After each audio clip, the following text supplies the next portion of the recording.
खबर शामिल करते हैं कनकोट से। कनकोट मीर शब्बीर अली खान बजरानी की मीडिया बातचीत। कनकोट NA 192 पर मेरा नाम मेंशन फॉर्म बहाल हुआ है।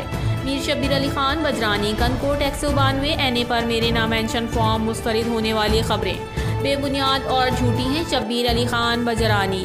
कनकोट PS 06 पर भी मेरा और सरदार महबूब अली खान बजरानी का नाम मेंशन फॉर्म बहाल हुआ है। मीर शब्बीर अली खान बजरानी। कनकोट NA 192 कल अपनी मुखालफिन को बहुत बड़ा सरप्राइज दूंगा।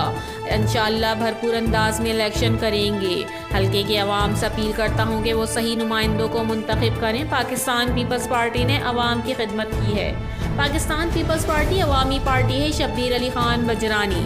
पाकिस्तान पीपल्स पार्टी ने रोटी कपड़ा और मकान का नारा लेकर हमेशा लड़ाई लड़ी है। शब्बीर अली खान बजरानी। आसिफ जरदारी, बिलावल भुट्टो जरदारी और फरियाल तारपुर की क़यादत में पाकिस्तान पीपल्स पार्टी एक बार फिर से सुरखरू होगी। शब्बीर अली बजरानी। कनकोट सिंध में भी पाकिस्तान पीपल्स पार्टी की हुकूमत होगी और मरकज़ में भी बिलावल भुट्टो जरदारी को हम वज़ीर आज़म बनाएंगे। शब्बीर अली खान बजरानी की मीडिया से बातचीत। रिपोर्टर रवेश लाल, कनकोट, CCN न्यूज़।